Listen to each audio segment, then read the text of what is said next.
Ini ciri utama orang soleh.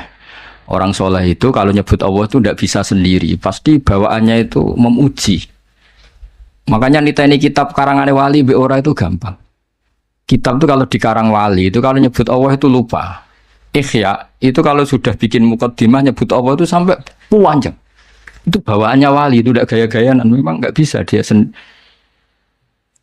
Nah, kitab-kitab madaih juga sama. Ketika nyebut Rasulullah itu nyifatinnya panjang sekali. Nah, doanya yang sedikit. Kalau sekarang enggak orang Allahumma sholli ala Muhammad, sholawatnya sedikit, doanya yang panjang. Nah, itu sebenarnya ya agak gimana gitu. Kalau wali-wali itu enggak, kalau sudah muji Allah itu enggak bisa berhenti. Makanya di antara makalahnya Imam Syafi'i masyhur itu, fasihan idza ma kana fi dzikri rabbih wa fi ma siwahu kana fin nasi a'jama. Wali itu siapa? Orang fasihan idza kana fi dzikri rabbih. Dia sangat fasih ketika terkait dengan Allah. Fasih itu lantang, jelas, terus mengalir. Misalnya saya nyun sewu, ada orang enggak anaknya kiai kok jadi kiai. Itu saya tidak akan bicara ini keajaiban dunia, tidak. Inna wa ta'ala idza wahaba abdan a'ta wa idza arada ahadan la yastati ahadun ayamna. Mesti mujinya Allah kalau sudah berkehendak tidak ada yang bisa menghalangi. Meskipun ini anaknya orang biasa, kalau Allah menghendaki afadhu alaihi rahmatah, dia bisa jadi kiai. Karena Allah itu wasiat rahmatuh, karena Allah itu amat rahmatuh. Mesti mujinya ke Allah, bukan ke sama. Misalnya ada presiden, kalau ada anaknya presiden, Allah kalau menghendaki wa tu'izzu man tasya wa tuzillu man. Jadi yang dipuji itu Allahnya, bukan aktor manusianya. Jadi misalnya ada anak-anaknya orang miskin kok jadi orang kaya raya. Allah enggak terbatas rahmatnya sehingga orang miskin bisa saja kaya raya karena Allah itu wasiat rahmatuh, amat rahmatuh. Tapi kalau kamu enggak jadi wali, pancen iku pekerja keras, nasibnya bejo, nyebut Allah ora gelem, dasar gak wali gitu. Tapi kalau wali itu enggak nyebut Allah itu enggak lego. Ya sudah gitu. Jadi kalau saya wali ya misalnya nyebut kesulitan gitu. Allah kalau sudah menghendaki, enggak latihannya langsung kayak besar. Karena rahmat Allah enggak terbatas. Gak usah latihan kiai santri 10, boyong kabeh karek loro. Engko balik neh 20, balik neh 100 kesuwen. Senombang lewat langsung 1000 dan seterusnya. Nah itu kalau saya wali misalnya, ini mujinya itu kabeh itu tidak. Oh, ini ada enggak terima. Ayo milih jadi wali apa milih enggak? Jadi kalau orang jadi wali jalur apa? Oh jalur istri deh. Jadi kalau wali itu muji Allah itu tidak bisa berhenti. Saya tuh tambah umur tuh ngerti. Ikhya itu kalau sudah muji Allah itu mengalir lama sekali. Nah, itu bawaan wali itu. Fasihan idza ma kana fi dzikri rabbih wa fi ma siwahu kana fin nasi a'jama. Tidak nyebut Allah itu tidak bisa. Makanya kata hikam al-aqil may yaqul madza yaf'alu wa bi wal ghafil yaqul madza af'al. Jadi kalau orang benar-benar bijak, benar-benar punya akal sebagai muwahhid, sebagai mukmin, di hatinya madza yaf'alu wa bi. Besok Allah dengan saya hubungannya gimana ya? Karena kita tahu ma taharraktu illa wa harrakan ya Allah, ma ta'allamtu wa ma 'allamtu illa wa qad 'allaman ya Allah. Semua diisnaskan la haula wala quwata illa billah. Makanya tadi Mbak Hasyim ketika nutup surat saja katabtu bibanannya masih muhauqilan musabbihan. Pokoknya keren. Nulis itu sambil baca tasbih. Kalau kamu nyurati murid kan supaya gak lupa kiainya ya gitu. Apalagi kalau sudah mapan. Niatnya itu agak-agak gimana. Itu tidak saya yang salah maksudnya. Kalau Mbak Hasyim enggak nulis itu masih hamidan musolliyan muhauqilan. Jadi itu kelihatan sekali kalau Mbak Hasyim itu waliyun min auliya'illahi ta'ala. Wa ana as'alullah al-karim ar-ra'ufar rahim ayyamunna 'aliyya wa 'alaihi. Jadi bima man nabihi 'aliyya ibadahu sholihin. Jadi bawaannya itu isnadul umur ilallah. Jadi saya berharap Allah yang ar-ra'ufur rahim, al-barur rahim, ngasih dia sebagaimana yang Allah kasihkan kepada hamba-hamba yang soleh. Jadi kabeh isnadul umur ilallah. Qul kullum min indillah. Jadi muji Allah terus. Ndak kok terus ini murid saya supaya nyai terus punya santri banyak, sowanannya banyak. Wah itu dunya tok ruwet deh. Jadi ayyamunna 'aliyya wa 'alaihi. Jadi betapa guru sama murid itu menyatu dulu. Ayyamunna alayya wa alaihi. Bima man nabi ala ibadihi sholihin. Sama seperti ahli surga, ketika nanti masuk surga orang kok terus ingat amalnya, ingat prestasinya di dunia itu ndak. Faman nawwahu alaina wa waqana adzabas samum. Inna kunna min qablu nad'u innahu huwal barrur rahim. Jadi bawaannya orang soleh itu ketika kita nanti masuk surga. Sampean sebenarnya jajal nak masuk surga itu mesti spontan. Saya bisa begini karena faman nawwahu alaina. Allah memberi nikmat ke kita. Sehingga Allah juga yang wawaqona. Terus sampai saat terus faman nawwahu alaina waqona adzabas samum. Inna kunna min qablu nad'u. Kita dapat nikmat sebanyak ini karena dulu kita minta Allah. Dan karena Allah bawaannya baik, ketika saya minta ya dikabulkan. Innahu wal barrur rahim. Jadi walhasil sama sebagian ahli surga ngendikan gimana ketika masuk surga. Alhamdulillahilladzi adzhaba annal hazan. Inna rabbana laghafurun syakur. Ketika masuk surga dan kita bebas, gak usah beli tanah tapi tanahnya luas. Kalau di sini beli tanah ada urunan barang ribet kan? Urunan libatno ketua alumni ribet-ribet. Ngono wae ora barbar. Nanti kalau di surga ada gitu. Alladzi ahallana daral muqamati min fadlillah yamasuna fiha nasabu wa la yamasuna fiha lughub. Jadi kalau di surga ya tabawa minal jannati haitsu yasha, atau kalau mutakalim ya natabawa minal jannati haitsu nasa. Itu enggak bayar itu. Kalau kita punya tanah luas itu harus ada nasab. Alladzi ahallana daral muqamati min fadlillah yamasuna fiha nasabu wala yamassuna fiha lughub. Kalau di dunia ingin punya tanah luas repot enggak? Repot kan? Pilihannya urunan atau beli kerja keras atau jalan pintas sifat mertua tapi wedi istri. Semuanya itu nasab. Meskipun langsung punya tanah luas, kalau milik mertua takutnya sama siapa? Istri. Sama nasab lah. Semuanya asal di dunia itu lewat apa? Nasab. Tapi kalau di surga, alladzi ahallana daral muqamati min fadlih la yamassuna fiha nasabu wa la yamassuna fiha lughub.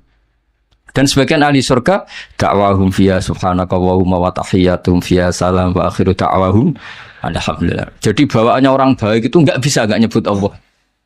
Intinya gitu. Tapi kalau kamu udah orang baik bar mangan glegekan enak saat ini. Cocok. Dasar gak wali. Tapi kalau wali mesti bawaannya alhamdulillahilladzi atamana wa saqana wa ja'alana minal muslimin. Tapi nak wali bar ngelem saat ini kurang pokoke. Ribet. Jadi wong bakat wali mbek ora ketara, kok raine wis ketara. Niki cerita mawon. Sampeyan ora usah tersinggung biasa. Jadi ora usah ngenteni wah ketara lah sih. Ketara betul. Jadi ukuran wali itu fasihan idza ma kana fi dzikri rabbih wa fi ma siwahu kana fin nasi ajam. Ajam itu kalau ngomong selain Allah itu gak pati fasih. Karena gak tertarik. Wong cilik parman misalnya kok dadi kiai, dadi presiden misalnya, atau dadi bupati, kok dadi kiai gede ku piye ya asal usule gak tertarik. Wali luwih tertarik inna wa ta'ala idza wahaba 'abdan a'ta wa lam yakun li ahadin man'uhu wa la hadruhu fa inna wa ta'ala idza arada shay'an qala lahu kun fayakun yamsaka wa bidurin fala kasifala wa yurid ka bi khairin fa wa ala kulli shay'in qadir fala radda. Sifat itu kan diulang-ulang di berbagai ayat. Mujinya Allah. Memangnya kenapa kalau orang kecil jadi orang? Kalau Allah sudah mengendaki tidak ada yang bisa menghalangi. Rahmatnya Allah tidak terbatas. Orang kaya bisa dapat, orang miskin bisa dapat, anaknya kiai dapat, yang enggak anak kiai juga. Jadi mujinya Allah. Itu wali. Tapi nak wali malah drengki barang. Nah, wong cilik jadi wong ribet ngadepi wong wali ku ribet. Seorang eling pangeran drengki aduh sempurna. Iku nak daftar wali tak pelorot yakin. Sora tak lebono, cara pas Pak apa verifikasi terus rata lebokno wali kok hasud. Wa ayyaj'ala ilmana saterusé terus sekolah waca terus khalisan liwajhil karim. Saya sudah muji Allah. Semoga Allah juga yang menjadikan semua ilmu kita khalisan liwajhil, terus wa ayyan fa'abihil anam, dan semoga manfaati ke banyak orang, wa yaj'alahu barokatan wa rahmatan. Jadi semua doa guru-guru kita yang namanya ilmu itu ya bawaannya bawa rahmat. Jangan tambah alim, tambah bawa bencana. Bahwa ilmu ini barokatah wa rahmah. Kayak Nabi Isa ngendikan apa? Wa ja'alani mubarakan ainama kuntu. Jadi bawaannya orang alim kemana-mana itu ya bawa berkah. Jadi nggak bawa masalah. Wa ayyuhsinali walahu ya kal mabda'i al khitam. Jadi bijahi sayyidina maulana Muhammadin alaihi afdhalus sholati wassalam. Jadi bawaannya wali itu semoga sebagaimana awal beliau ngaji ini baik, anak saya ini ngaji baik. Kalau mabda'nya bagus, saya berharap Allah juga bikin khitamnya bagus. Masyhur itu kalau dalam pepatah itu al bidayah lahian nihayah. Terus karena beliau sangat mencintai Rasulullah SAW, ditutup bijahi sayyidina wa maulana Muhammadin alaihi afdhalus sholati wassalam. Jadi ini cerita-cerita betapa hubungan pondok sini sama Mbah Hashim. Karena Mbah Hashim yang ngaji Mbah Soleh Darat dulu. Mbah Soleh Darat pernah ngaji di sini juga, di antaranya ya tentu banyak gurunya, di antaranya pernah ke sini. Di sini juga dulu udah pernah ngaji di Mekah. Supaya walhasil semua itu zuriatan ba'duha, baik zuriyah gen maupun zuriyah sebab. Tetes para habaib, para hasaniyin maupun hasainiyin ini zuriyah nasab.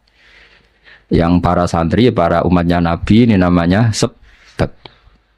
Makanya Nabi kalau ngendikan diulang 2 kali, kullu nasabin wasababin mungkotiun yaumal qiyamah illa nasabi wasababi.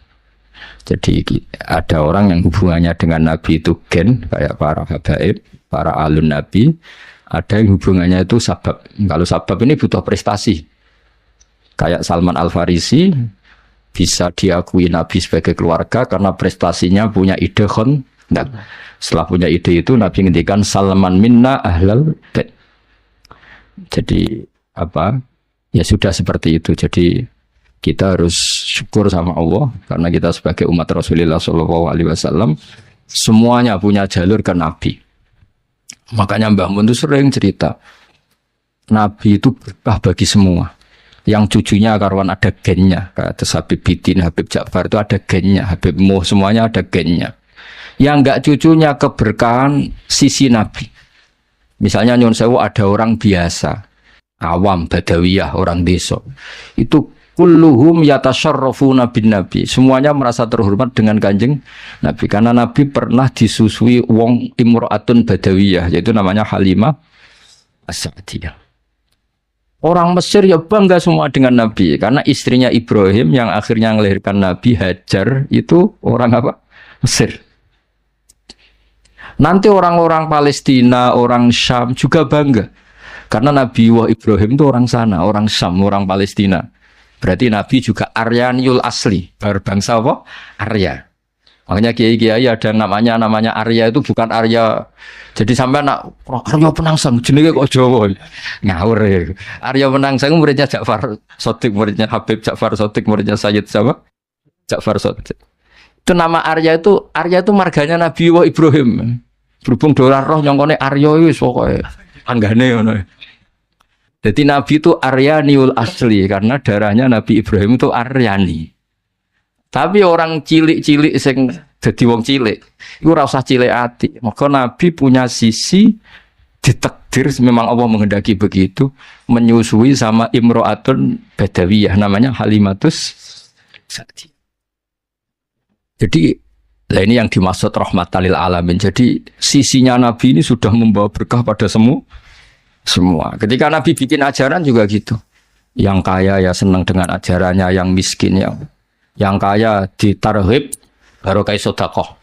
Wes wenang sing sugih ana barokah sedekah. Sing melarat gak kalah keren, nyelip swarga kacek 500 tahun. Tapi alhamdulillah sing melarat gak gelem dikomongi ngono, gak gelem. Kepengin melok sing sugih.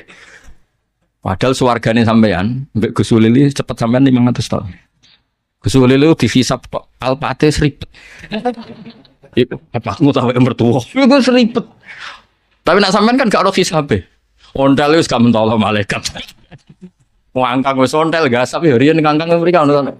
Wis onel iki apa? Gasap. Jadi ketika malaikat ngisap, itu ondale sopo? Gasap.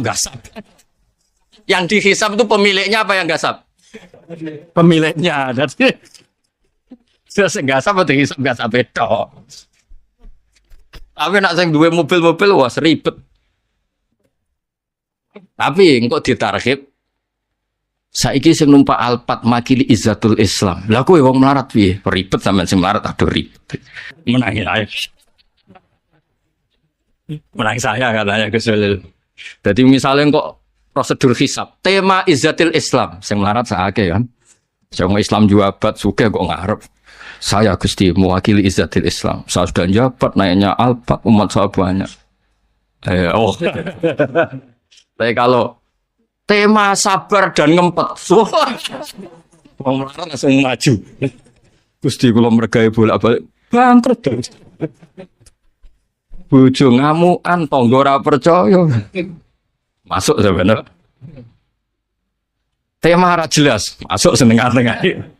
Darani sugih kreditan, darani sugih numpak mobil mewah. Ini tengah-tengah. Jalur khusus ya nanti. Lawala nih. Ya jadi ini cerita betapa orang-orang baik niku ora iso ora ngelem pangeran nggih. Terus mulane dawuh Imam Hikam domir iku ya domir. Wong nak wali tenan iku bawaane muni Allah. Meskipun wis berupa domir. Di misalnya kula ngrasa alim misale, kabeh iku minau, wah, ngrasa mulang ya minallah, ngrasa di santri minallah. Iku disebut fa usribat makna domiris syani. Dadi kabeh ku huwa alladzi huwa yut'imuni wa yaskin wa idza maritu fa huwa yashfin. Terus pakai domir fa alamanahu la ilaha illallah. Makanya ada thariqah jenis satoriyah. Iku nak muni ka Allah tapi hu.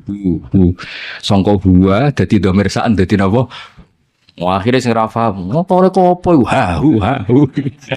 Dadi ku asline iku fa usribat makna domirisani. Jadi saking para ke pangeran Islam muni Allah tapi muni mergo semua tentang Allah niku teng Quran kata-katanya diganti domir. Qul huwallahu ahad. Jadi Allah itu zat yang lahul asmaul husna. Berhubung Allah itu lahul asmaul husna tidak bisa dijelaskan dengan kata-kata. Pokoknya dia adalah dia, hu adalah hu. Nah, ini makanya qul huwallahu ahad. Fa'lam annahu la ilaha illallah. Asyhadu juga sama ada domir asyhadu Allah ilaha. Itu anna kan dari annahu kan? An di situ dari kata apa? Annahu karena ditakhfif terus domir saatnya dibuang. Tapi kalau maknanya masih sama. Asyhadu nyekseni ingsun an satune kelakuan. Annahu la ilaha lah berhubung sing penting domir saan tuh huwa terus disingkat dadi hu. Akhirnya ana mursyid gawe thariqah hu. Akhirnya itu wiridan hu. Lah sing krungu apa iku thariqah sesat hu. Jare sing diarani sesat gak dimo pisan. Kowe luwih sesat. Ya iku basaria wali kok. Mangkel barang ora usah. Biasa wae. Jadi nak daftar wali kudu siap wal kadhiminal ghaidha wal afina anin nas. Iku formulirnya kudu diisi. Nak ngelamar kerja kan tamatan SMA, tamatan S1. Nak ngelamar wali terbebas dari COVID-19 misalnya. Kalau ngelamar wali enggak terbebas dari rasa hasud dan dengki. Terbebas dari utang yang ribet. Terbebas dari dosa besar. Kecuali ini cuma akeh dosa besar yang berakumulasi menjadi besar, dosa kecil yang berakumulasi menjadi. Nanti kalau daftar wali formulirnya tadi terbebas dari hasud dan dengki wal kadhiminal ghaidha wal afina 'anil nas. Terus niki kalau cerita sanad-sanadipun Kiai Fauzan termasuk pendiri pondok niki. Jadi wau nggih terus pun kalau terusakan satu hadis lagi habis ini mungkin mahalul qiyam. Haddatsani Bishr bin Hakam, haddatsana Abdul Aziz bin Muhammad, haddatsana Yazid wa huwa Ibnul Hatan Muhammad bin Ibrahim Abi Salaman Abi Hurairah sami'a Rasulullah sallallahu alaihi wasallam yaqul ma adzina wa li shay'in ma adzina li nabiyyin hasanis sauti yataghanna bil Qur'an. Itu le nafsiri mu ya jaharubi. Jadi kesunatannya orang baca Quran itu jahar. Tapi jahar itu tidak harus memekakkan orang lain. Penting itu jahar. Bihaisu yusmi'u nafsa. Kalau dalam sekiranya diri kamu sendiri dengar. Karena kalau kamu baca diri kamu tidak dengar, Malaikat yang biji juga ribet kan. Iku mau copo toh. Betul kan gak jelas sih opo sih diwaca. Jadi harus apa ya jaharubi sehingga huruf-hurufnya itu bisa manfaat ke orang lain. Wala tajhar bi sholatika wala tukhafid biha itu di semua tafsir diterangkan faya khudha minkal Qur'an. Sebagai riwayat disebut ya khuduna minkal Qur'ana. Ya Muhammad, ketika kamu baca Quran jahar, setidaknya orang lain bisa mengambil Quran dari kamu. Makanya ngendikan Abdullah bin Mas'ud, akhadtu sab'ina suratan min fi Rasulillah. Karena Nabi bacanya jahar, sehingga orang lain bisa mengambil. Jadi misalnya ada orang yang fasih baca Quran jahar, setidaknya fasih itu menjadi standar publik karena yang mereka dengar adalah Quran yang fasih. Tapi kalau yang fasih sendiri maca dermemel, oh Quran itu jimat tuh. Tidak nak maca kan ribet. Nah, Imam Muslim itu termasuk meyakini maknanya ya tahunna sementing ya jarubi. Jadi tadi maknanya tahunna itu ada yang menafsiri istighna, ada yang menafsiri apa? Tahun ini agak-agak aronum. Ya, ngoten monggo. Di sini diceritakan percontohan hidup berdampingan ya dengan agama lain. Sami itu ba'dal ulama yaqul. Ada seorang ulama bercerita.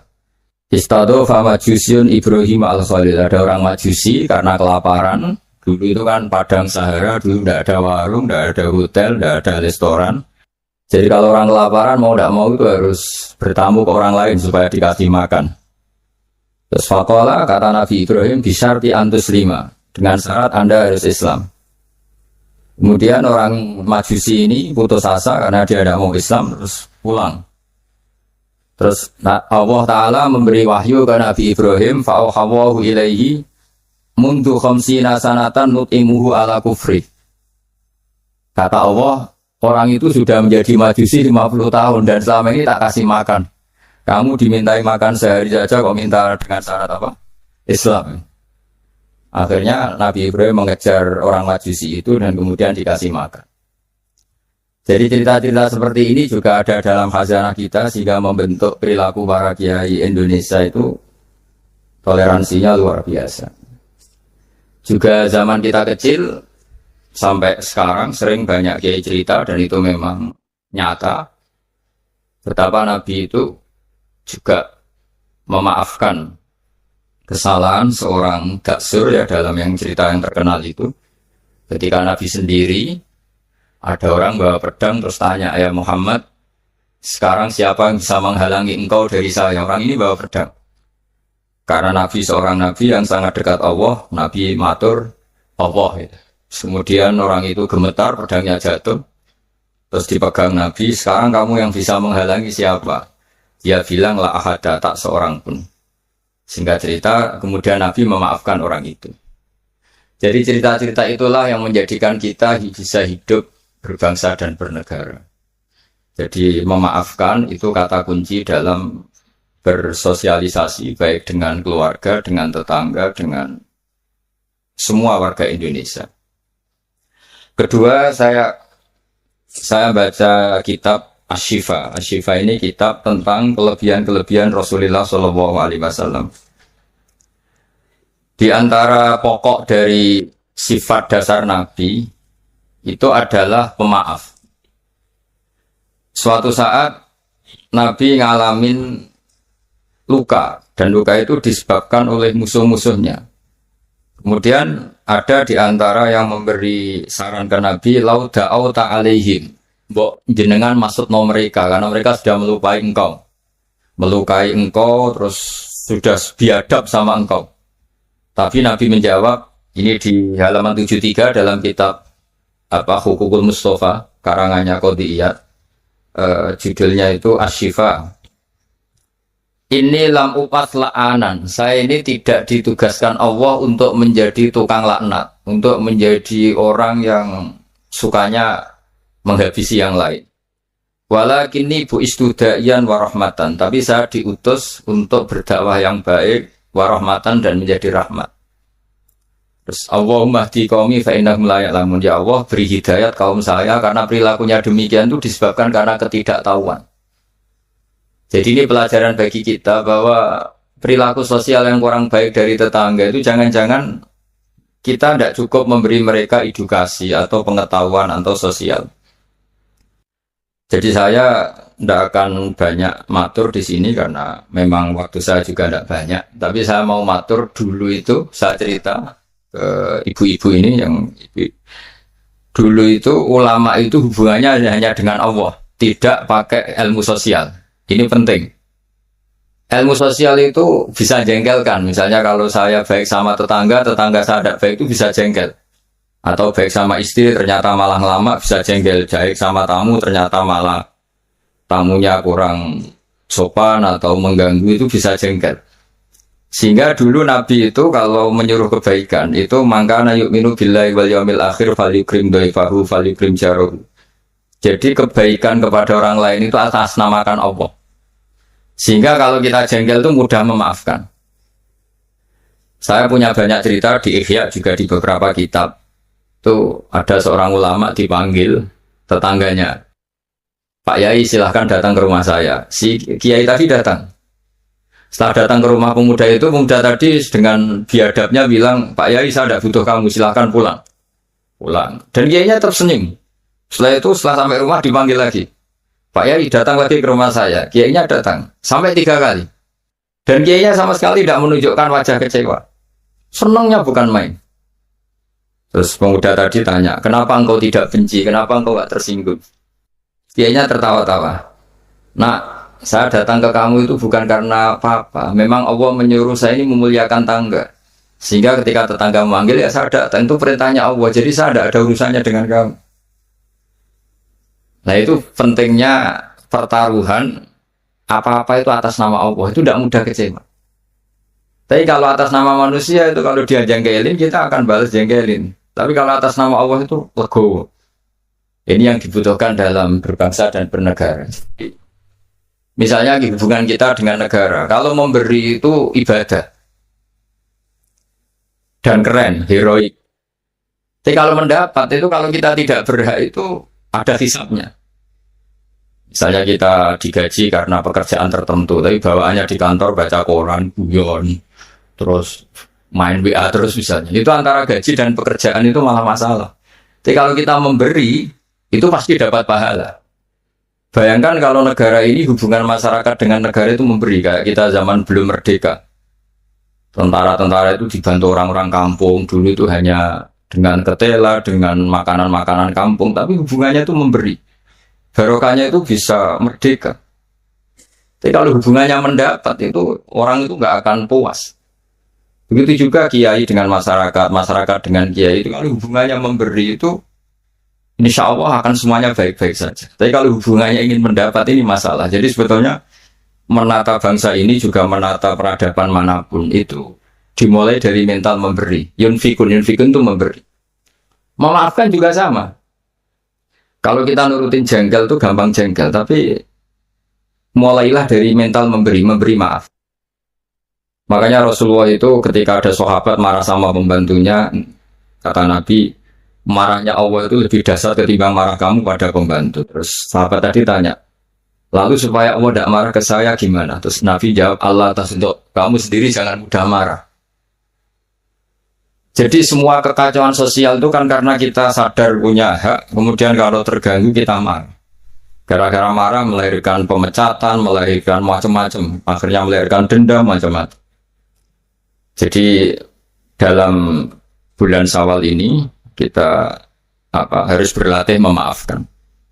Ya, jadi minal aidin wal faizin. Saya beri beberapa contoh. Jadi tadi sudah contoh daksur, terus Nabi menjawab, saya tidak diutus Allah untuk sebagai pelaknat, tapi walakin bu'istu da'iyya wa rahmah. Terus ada lagi cerita tentang orang Badui. Orang Badui itu orang primitif yang kurang berperadaban. Itu datang ke Nabi kemudian memaki-maki Nabi Muhammad, engkau jadi pemimpin harus yang adil, gak boleh tidak adil. Terus Nabi itu dengan senyum bilang, fama ya'dilu idza lam adil, lalu yang adil siapa kalau saya sendiri tidak adil? Padahal Nabi ketika dilihat tidak adil itu punya ilmu yang luar biasa. Tak beri gambaran begini.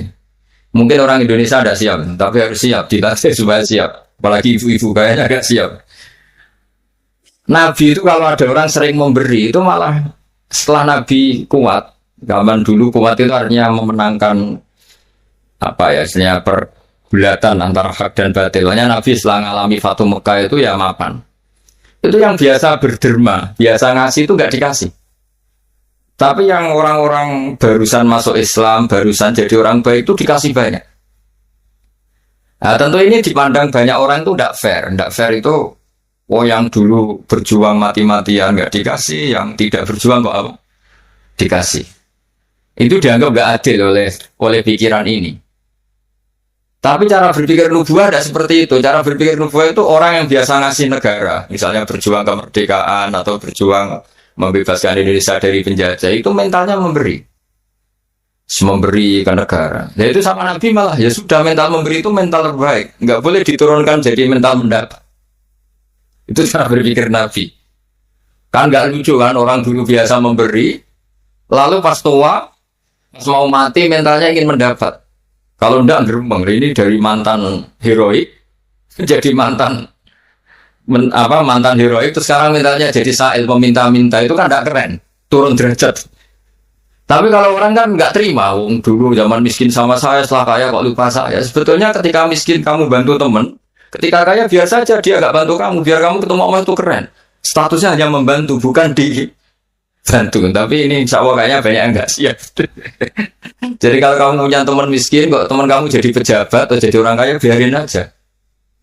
Biar kamu tetap keren, itu dulu tak bantu. Sampai sekarang pun tetap tak bantu. Sekarang dia kaya, tidak minta bantuan saya, tapi saya tetap keren. Status membantu masih melekat. Tapi setelah kamu batalkan sendiri status Anda, karena kamu minta-minta, kalau tidak geremeng, maka dari status membantu menjadi peminta. Itu nubuah ya. Jadi nubuah itu pikiran yang super. Sehingga dan itu harus ditanamkan di hubungan kita dengan negara, dengan orang tua, dengan tetangga. Kalau bisa mental kita itu al-yadul ulya khairum al-yadis sufla. Mentalnya memberi. Kalau mentalnya memberi itu nggak gampang kecewa. Tapi kalau mentalnya tamak, didatangi bupati kok nggak ninggalin papa, didatangi gubernur pikirannya gitu, didatangi teman kaya begitu, ditandangin apa saja itu kecewa gara-gara punya keinginan yang macam-macam. Tapi kalau mental kita memberi, tersiksa kita kalau tidak bisa memberi ke negara, memberi apa saja. Memberi ke negara ya ikut jaga stabilitas nasional, memberi ke tetangga paling tidak kalau tidak bisa bantu ya tidak ganggu. Ya sudah seperti itu. Jadi memaafkan itu juga dimulai dari ilmu. Misalnya kita memaafkan teman padahal kita jengkel sekali. Dan memaafkan itu ada pahalanya di sisi Allah, susahnya apa? Kadang kita berpikir wah kalau tak maafin dia nanti kumau luhur, nanti sombong. Hubungan hidup kita ini dengan Allah, bukan dengan makhluk. Sama hubungan hidup kita ini dengan Allah, bukan dengan makhluk. Ya kayak tadi. Nah, saya datang ke kamu karena perintah Allah, tidak ada hubungannya dengan kamu. Kamu jengkelin kayak apa, saya tetap akan datang. Nah, sama kita baik sama anak juga perintah Allah, baik sama istri perintah Allah, baik sama tetangga perintah Allah. Sehingga nggak perlu dia dinegosiasi atau dipakai berbanding lurus dengan perilaku manusia. Kalau pakai itu Anda gampang kecewa. Kalau istri sedang ngambek, kamu ikut ngambek. Kalau tetangga sedang tidak baik, kita ikut tidak baik. Bisa kacau bangsa ini. Makanya di antaranya sifat dasar orang baik itu orang yang yad'una bil hasanati sayyi'ah, orang yang selalu menanggapi keburukan itu dengan kebaikan. Ini cerita-cerita tentang kebaikan orang-orang dulu. Ketika akhirnya Rasulullah SAW memenangkan kota Mekah dan kota Mekah dikuasai, itu orang-orang yang dulu merangi Nabi, ingin bunuh Nabi, semuanya tuh takutnya minta ampun karena takut dibalas.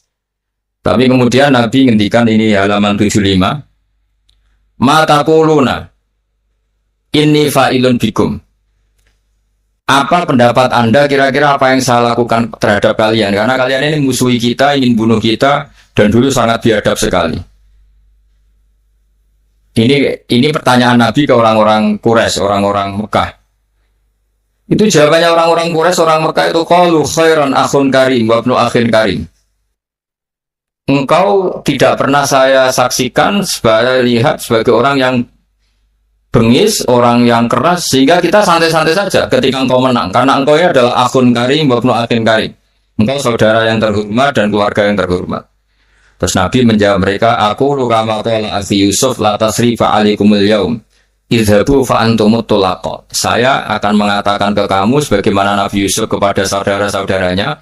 Kita tahu kan saudara-saudara Nabi Yusuf ingin membunuh Nabi Yusuf, dicemplungkan ke sumur. Apa saja yang sifatnya biadab pernah dilakukan semua sama saudaranya Nabi Yusuf. Tapi ketika beliau jadi raja di Mesir, semuanya dimaafkan, bahkan dikasih fasilitas luar biasa. Padahal mereka saudara yang sangat biadab. Dan itu pun yang dilakukan Nabi, niru Nabi Yusuf, atau istilahnya ya sama perilaku Nabi. La tasriba alaikumul yaum, saya menghadapi kalian kayak Nabi Yusuf menghadapi saudara-saudaranya, yaitu memaafkan. Terus izhabu antumut tulaqa, ya sudah kamu pergi saja, kamu akan terbebas dari tuntutan saya. Jadi ini cerita-cerita tentang betapa baiknya Rasulullah SAW, dan kebaikan itu pula yang harus kita tiru, yaitu dimulai dari memaafkan. Wal afina anin nas. Nah sekarang masalahnya itu orang itu susah memaafkan. Itu sebabnya sederhana, karena hubungan ibadah kamu itu masih dengan makhluk. Kalau makhluk itu kali janggalin betul. Nah itu Anda berarti didikte oleh makhluk, didikte oleh manusia. Caranya gimana? Kita harus dilatih hanya didikte oleh Allah Subhanahu wa ta'ala, di mana Allah itu mendikte kita, mengarahkan kita, memandu kita supaya mudah memaafkan.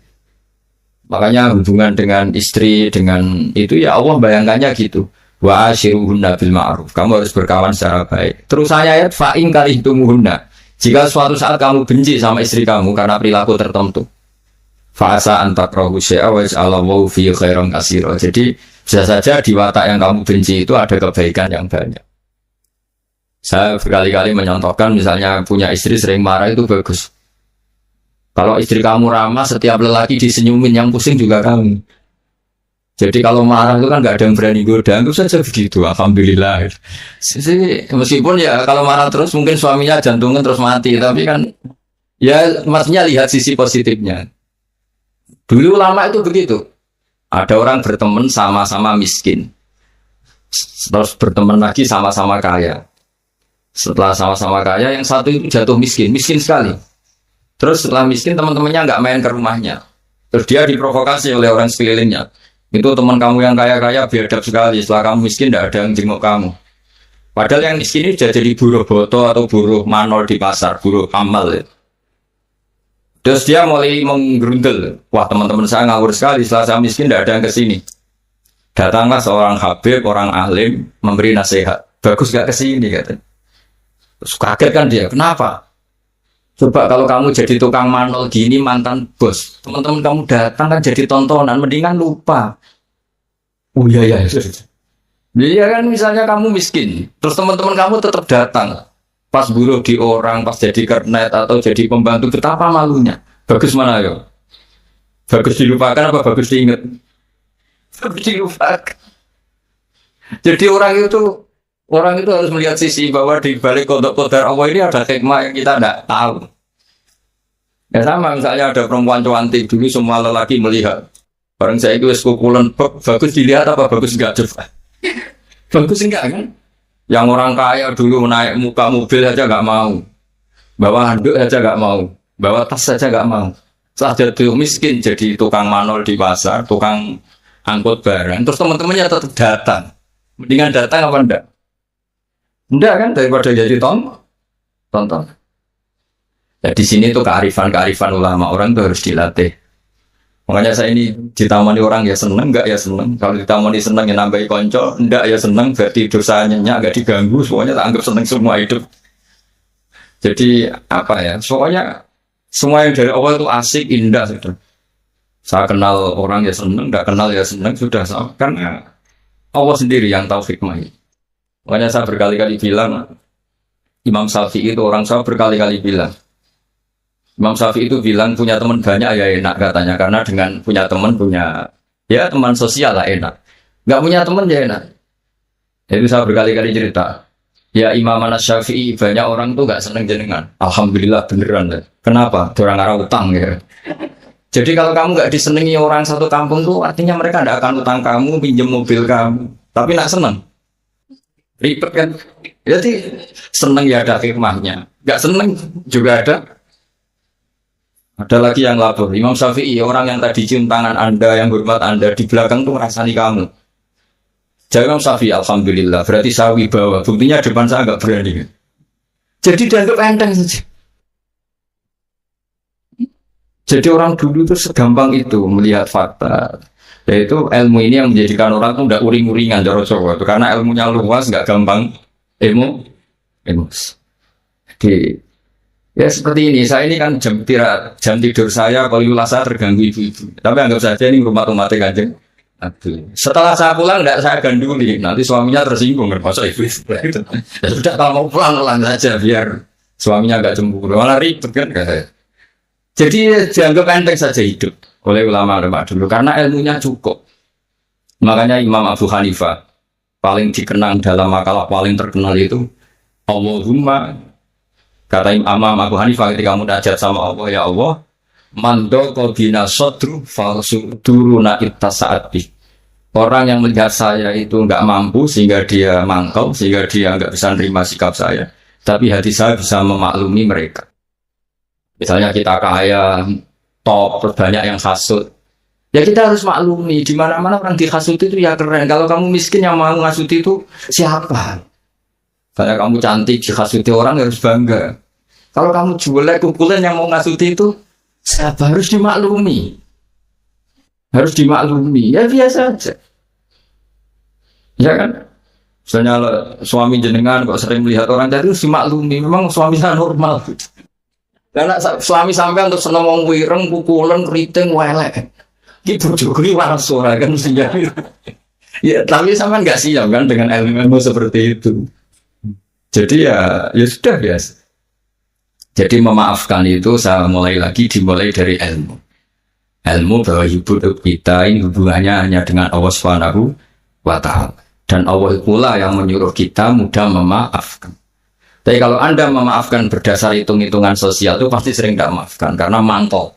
Mangkal itu ya mangkal jongkol kan, kita pernah dihujat, pernah dibully, pernah disakitin. Jadi kalau kamu ingat itu Allah Ta'ala menyuruh kita kebaikan dan Allah akan berjanji akan membalas orang-orang yang pemaaf, insya Allah kamu akan menjadi ringan. Terus yang terakhir, dawuh Imam Ahmad bin Hanbal, beliau pernah dipenjara, beliau pernah dicambuk karena kebenaran, demi kebenaran. Tapi orang-orang ini semuanya dimaafkan. Ketika ditanya, kenapa engkau maafkan ya Ahmad? Nanti di akhirat itu ada pengumuman. Siapa yang pernah memaafkan temannya muslim, temannya atau tetangganya, silahkan berdiri di atas mimbar ini. Kata Imam Ahmad di riwayat itu, fala yaqumu illal afun. Kemudian yang bisa berdiri hanya orang yang pernah punya reputasi memaafkan. Maka maafkan ini pahalanya besar sekali. Jadi Syawal ini dimulai dari mudah memaafkan. Itu wal kaziminal ghaidha wal afina anin nas. Matur nuwun semuanya dan saya tidak bisa matur banyak karena saya juga sibuk karena yang ngajar sama belajar saya itu. Supaya yang ganggu juga desanya tidak banyak-banyak. Jadi ya sama-sama enak gitu loh. Kalau suami jenengan nunggu juga nunggunya nggak lama-lama. Jadi entah masih ditunggu tanda ya nggak tahu saya yang tahu kan khusnudan lah masih banyak yang nunggu itu masih keluarga maksudnya banyak. Jadi saya mohon latihlah hidup secara ikhlas. Ikhlas itu apa-apa demi Allah Subhanahu wa Ta'ala. Makanya itu bedanya Islam dengan yang lain. Maksudnya orang-orang ateis atau orang-orang yang tidak beragama itu hukum sosial kan segala-galanya. Bedanya yang beragama sama yang tidak beragama. Tapi kalau orang beragama itu pikirannya Allah. Jadi tentang berbaik sama tetangga saja karena mangkana yu'minu billah wal yaumil akhir. Sehingga buat tetangga itu tidak balas baik, kita inginnya juga tetap baik karena berdasar perintahnya Allah. Mbok anak sampean buweling tetap ingin baik karena itu perintah Allah. Tapi kalau sampean berdasar manusia, lapo tak sangoni nakal, lapo tak apiki wong apik mbek aku. Nanti kacau, bangsa ini bisa kacau karena semuanya didikte sama makhluk. Makanya Islam itu mengajarkan apa? Kebaikan sosial pun karena berdasar perintahnya Allah Subhanahu wa ta'ala. Ya, saya kira demikian. Wassalamualaikum warahmatullahi wabarakatuh.